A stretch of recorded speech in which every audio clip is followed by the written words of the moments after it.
Coucou tout le monde, aujourd'hui on se retrouve dans une nouvelle vidéo et comme vous l'avez vu dans le titre, je participe au Ice Cream Summer Challenge que Mr. Kev organise. Je ne pensais pas qu'il allait le reconduire cette année puisque ça fait un an qu'il n'avait pas fait de vidéo sur sa chaîne et finalement ce matin je me suis connectée sur YouTube et j'ai vu ça et je me suis dit yes, je vais pas me prendre la tête à créer un challenge car pour ceux qui étaient sur Twitch la semaine dernière, je commençais à réfléchir à préparer un challenge, organiser un challenge sur le mois de juin, juillet et août pour me défier, pour dégommer ma pile à lire. Et quand j'ai vu la vidéo, je me suis dit yes, ça tombe à merveille. Donc cette année, je participe au Ice Cream Summer Challenge. Je vais tricher, j'ai imprimé du coup les petites catégories avec les sous-catégories et les mots en lien. J'ai déjà sélectionné des livres que j'aimerais lire pour ce défi et j'aimerais en lire encore plus. Il y en a 12 à lire sur 3 mois, sachant que mon rythme de lecture est entre 8 et 12 livres par mois, donc je sais même que je vais en lire plus que 12. À voir du coup si je vais lire les 12 que je vais vous présenter ou si, comme d'habitude, à chaque fois que je participe à un challenge, je dis que je vais lire tel et tel livre et je ne lis pas tel et tel livre. Ça sera le mystère, ça sera la surprise à la fin du challenge. Il débute le 1er juin et se termine le 31 août, donc 3 mois complets, 100% lecture, 92 jours à lire, donc c'est parti pour vous présenter les catégories, les sous-catégories, les mots en lien et surtout les livres que j'ai associés. Première catégorie, la mer accompagne le soleil. Première sous-catégorie, emportée par les vagues, page turner, lutte, féministe. Et je suis plutôt partie sur le mot lutte, qui m'a fait penser à une guerre où on lutte pour gagner, pour survivre, pour vivre dans de meilleures conditions par la suite. Et j'ai décidé de mettre Divine Rivalité de Rebecca Ross, publié chez De Saxus. J'en entends beaucoup de bien de cet ouvrage. On va suivre une fille qui va envoyer du courrier à son frère qui est parti à la guerre.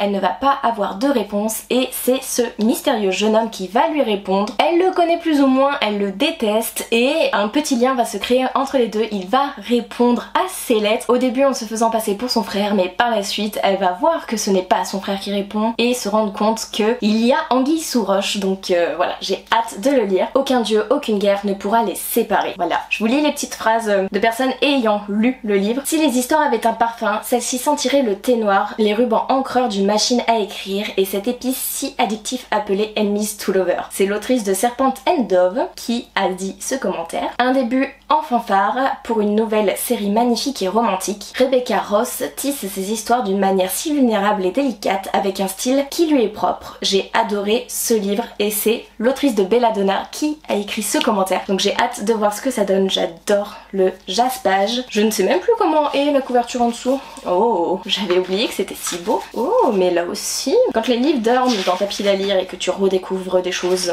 écris-moi de l'espoir et de l'amour et des cœurs qui ont perduré. Emily Dixon. Il y a l'air d'avoir beaucoup de chapitres, le tome 2 est déjà sorti, il me semble que c'est une duologie si je dis pas de bêtises, donc à voir ce que ça donne, à voir si je vais le lire durant ces 3 mois. Deuxième sous-catégorie, le sel sur les lèvres, romance, passion, se passe en été. Et du coup j'ai décidé le mot romance et je pense même passion avec Jamais 203 de Quentin Jarnot publié chez Nox. On mesure seulement la valeur du temps du jour où il nous est compté. Les cauchemars ne sont que des mauvais rêves, n'est-ce pas? Pourtant celui de Stella résonne comme une vérité glaçante. Dans 203 jours, la nuit de son anniversaire, son cœur cessera de battre. En dépit de sa nature cartésienne, Cole, son meilleur ami et colocataire, décide de la croire. Mais surtout, il refuse de la laisser attendre la fin dans l'inertie. Il la pousse alors à rédiger une bucket list et lui promet de l'aider à la réaliser avant l'échéance. 203 jours pour que cette fille, qui s'est toujours excusée de vivre, ose enfin exister. Entre deux défis, leurs regards se croisent et se fuient. Leurs cœurs, habitués à battre côte à côte, commencent à battre l'un pour l'autre. Et si ces 203 jours n'étaient pas la fin, mais le début d'une histoire d'amour qu'ils n'avaient jamais osé s'avouer. Voilà, vous comprenez pourquoi je l'ai mis dans le côté romance et sûrement passion, parce que je sens que cette relation va être très fusionnelle, très genre en mode de la passion pure et dure, la flamme, l'étincelle. Je sais pas du tout, je verrai. Mais j'ai hâte de le découvrir depuis que je l'ai acheté. J'ai craqué craqué totalement pour la mise en page et depuis que je l'ai acheté, j'ai tellement envie de le découvrir. Il me tente beaucoup, mais actuellement j'ai d'autres priorités, mais ça sera sûrement l'un des premiers que je vais lire pour ce challenge. Troisième sous-catégorie de cette catégorie, les mots écrits dans le sable mouillé. Livre qui fait pleurer, roman de plage, jeunesse. Pour ceux qui me connaissent, vous savez que j'adore pleurer et quoi de mieux qu'un livre où dans le titre tu te dis tu vas pleurer forcément. J'ai décidé de mettre Le magasin qui n'ouvre que les jours de pluie de Yu Yeong Gwang, publié chez Collection R. Il paraît que le magasin La Mousson, situé dans la ville d'Arc-en-Ciel, n'ouvre que les jours de pluie. Que pour s'y faire inviter, il faut raconter ses malheurs sur papier et les envoyer par courrier aux gobelins qui gèrent les lieux. Que si ces derniers vous choisissent, en échange de votre visite, ils vous offriront un grand bonheur. Et je pense que je vais pleurer parce que ça va sûrement parler de deuil, de déception, enfin je sais pas, mais genre tous les malheurs du monde quoi. On va forcément pleurer, non ? Vous n'êtes pas d'accord avec moi? On passe à la deuxième catégorie, envie sucrée pour un été. Première sous-catégorie, étale des saveurs givrées, diversité, inclusion, roman, chorale, livre au choix. Et j'ai décidé de choisir le livre au choix. Et j'ai choisi un livre d'une autrice où j'avais adoré sa duologie L'Engrange-Temps. Il s'agit de Neil Pfeffer avec Les Cités de Poussière. C'est publié chez Hachette. Je ne veux pas relire le résumé, je sais juste qu'il y a des notions de magie. Si je me souviens bien, il y a aussi plusieurs clans. Bref, j'avais adoré la plume de Neil Pfeffer. Donc hâte de voir son nouveau roman, sa nouvelle saga, parce qu'il y a un deuxième tome. Je sais plus si c'est une duologie ou plus. J'ai hâte de retrouver la plume de Neil Pfeffer dans ce roman et voir ce que ça donne et voir si j'adhère toujours autant, si c'est toujours autant page turner, son écriture, son univers. Deuxième sous-catégorie, granité sous les cocotiers. Feel good, zone de confort, petit livre. J'ai choisi petit livre et Kev a dit dans sa vidéo que petit livre c'était moins de 250 pages. Ce livre, je ne vous le montre pas encore, en fait 212 très exactement. Il s'agit de Stitch de Padraig Kenny, publié chez Lumen. Stitch, j'adore Stitch. J'ai pas vu le film, je n'irai pas voir le film, je n'aime pas forcément comment ils ont adapté le personnage de Stitch, donc voilà, je le verrai à la maison mais j'irai pas le voir au cinéma. Et je vous avoue que j'ai pris ce livre parce que ça me fait beaucoup penser à Lilo et Stitch, juste Stitch le titre en fait, hein, pas l'histoire en elle-même. Cette histoire me fait plus penser à Frankenstein, de toute façon c'est écrit, de fil en aiguille, une autre histoire de la créature de Frankenstein. Donc voilà, hâte de le découvrir, un petit jeunesse qui, je pense, est assez sombre. Déjà quand on voit les en-têtes de chapitres, on voit le côté un petit peu sombre. Je trouve, en tout cas pour moi, à voir ce qu'il donne. Troisième sous-catégorie, la crème glacée sur le marché. Livre populaire, nouveauté, plaisir. Pour les petits nouveaux, vous le savez peut-être pas, mais l'année dernière, avec les personnes qui me suivent sur Twitch, on m'a lancé un défi de lire 28 livres en un an. 28 livres que vous avez sélectionnés pour mes 28 ans. Bon, on a fait ça au mois de juillet ou août, je sais plus exactement. Et je n'ai pas du tout avancé dans ce défi, donc dans cette pile à lire, j'ai décidé de mettre 5 livres qui font partie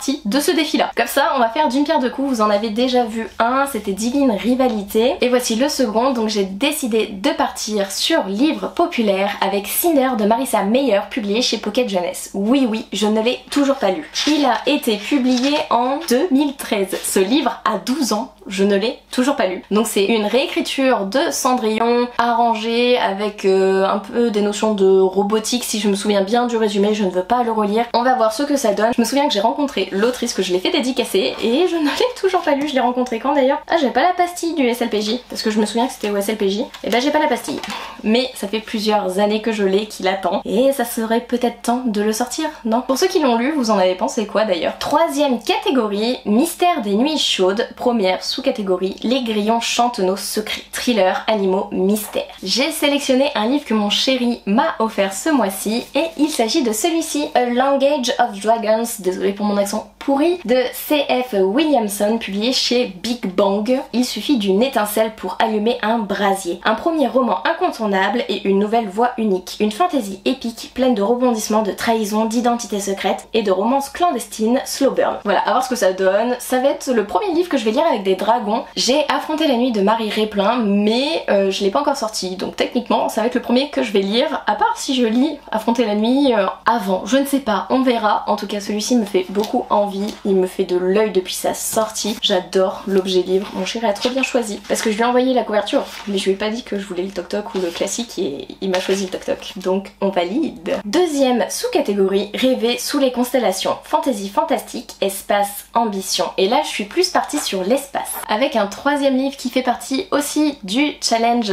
28 livres à lire en un an. J'ai choisi Aurora Squad de Amy Kaufman et Jay Christophe, publié chez Casterman. C'est une trilogie, les 3 tomes sont sortis. J'avais adoré Illuminae de ces deux auteurs et j'ai hâte de découvrir du coup une autre histoire dans l'espace. J'aime bien la mise en page. Elle est un peu plus simple que Illuminae, mais elle a l'air tout aussi intrigante et immersive, donc hâte de voir ce que ça donne. Je ne veux pas relire le résumé, juste la phrase d'accroche: 2380 quelque part dans l'espace. Et si le sort de l'univers dépend des 7 têtes brûlées à l'humour cosmique? Et du coup je pense qu'on va suivre cette personne, en tout cas dans le résumé il y a 7 prénoms différents, donc je pense à voir ce que ça va donner. Et je crois que je l'ai fait dédicacer par Jay Christophe quand il a fait sa tournée en France. J'ai fait dédicacer Nevernight et celui-ci du coup. Troisième sous-catégorie, reflet de lune sur l'eau noire, polar, drame, introspection. Et je suis plus partie sur la notion de drame, mais de drame en mode perte, deuil, décès, livre qui fait pleurer. J'ai nommé le premier qui meurt à la fin de Adam Silvera. J'avais adoré et ils meurent tous les deux à la fin de cet auteur. Je vais pleurer toutes les larmes de mon corps. J'espère pleurer toutes les larmes de mon corps aussi pour celui-ci. On sait déjà que dans le titre les deux protagonistes vont mourir, mais lequel va mourir en premier? Normalement c'est en lien avec Et ils meurent tous les deux à la fin, et dans Et ils meurent tous les deux à la fin on avait une application qui envoyait un message le jour où on allait mourir pour que les personnes qui reçoivent ce message puissent vivre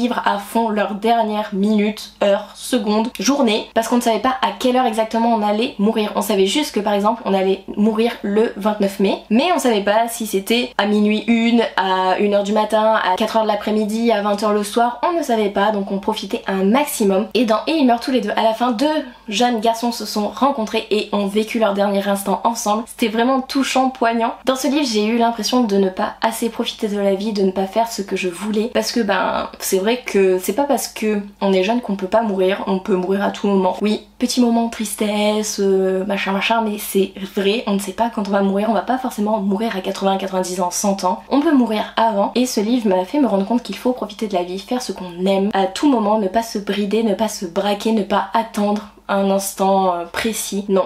Profitez, foncez, et j'espère retrouver cette vibes dans ce roman-ci. J'ai hâte de le découvrir, j'avais dévoré vraiment Et ils meurent tous les deux à la fin. Et celui-ci je pense qu'il ne va pas faire exception à la règle et que je vais le dévorer également. Il fait aussi partie des 28 livres que je dois lire en un an. Et la quatrième et dernière catégorie du Ice Cream Summer Challenge, plus qu'une carte postale. Première sous-catégorie, un grain de sable oublié, relecture, vacances, imprévues. Et j'ai choisi les mots vacances et imprévues avec Vivre sans attendre de Laureline Momela, publié chez Rajo. L'amour naît dans les moments les plus sombres. Chloé va perdre son voisin et ami Noah dans un accident. Du coup, vacances parce que la couverture me fait penser à la plage, aux vacances avec les fleurs et tout. Et imprévu parce que ça parle de deuil, d'accident. Donc j'ai hâte de voir ce que ça va donner. Le résumé m'a beaucoup tenté quand je me suis baladée dans les rayons du Leclerc de l'espace culturel. Et du coup j'ai hâte de voir ce que ça donne. Je pense que ça va se dévorer parce qu'il y a beaucoup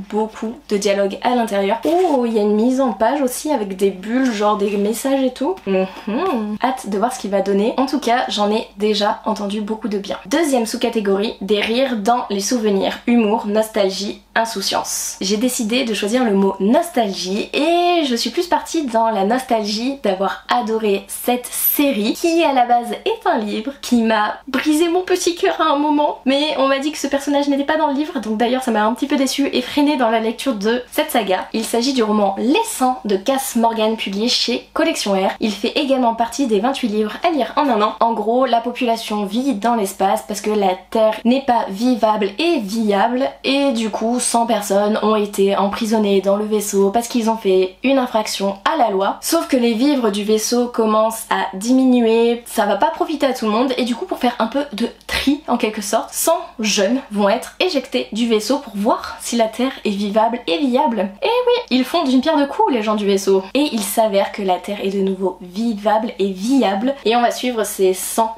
personne dans ce monde où ils vont devoir sélectionner un meneur, ils vont faire leur loi, ils vont se rébeller, ils vont faire des découvertes surprenantes. J'ai adoré la série, donc hâte de voir ce que la saga en livre donne. Et la troisième sous-catégorie et la dernière de ce challenge est bracelet tressé de l'amitié, amitié, lien, adolescence. J'ai décidé de prendre les mots amitié et lien et j'ai mis le livre Le Code de Elisabeth A. Siebert, publié du coup chez Hachette. Et en fait on va suivre Nick qui ne pensait jamais trahir ses deux meilleurs amis qui sont Carter et Austin, et il va tomber amoureux de la sœur d'un de ses deux meilleurs amis, la petite sœur de Carter. Et du coup je me suis dit amitié, lien, les thématiques vont très bien avec ce roman, donc à voir ce que ça va donner. C'est tellement prévisible, en tout cas je pense que ce livre va être prévisible, mais j'ai hâte de le découvrir. Voilà, petite présentation de ce challenge faite avec les livres que j'ai sélectionnés. On va voir du coup ce que ça donne, on va voir si j'arrive à lire ces 12 livres-ci, ou si je vais en lire d'autres, ou si je vais en lire aucun, la moitié. On refera un topo au mois de septembre pour savoir comment s'est déroulé le Ice Cream Summer Challenge, et vous verrez de toute façon au fil des mois, du mois de juin, du mois de juillet, du mois d'août, avec mes points lecture, ce que j'ai lu, pas lu de ce challenge, de ce défi. Et on va voir aussi si j'arrive à lire ces 5 livres sélectionnés pour les 28 livres à lire en un an. D'ailleurs je vous mets la vidéo dans le petit i juste ici. N'hésitez pas à me dire s'il y a des livres qui vous tentent, si vous les avez lus, ce que vous en avez pensé, même si vous ne les avez pas aimés, n'hésitez pas à me dire tout ça en commentaire. Hâte de me défier, hâte de me challenger, et je me challenge encore plus. J'aimerais lire 30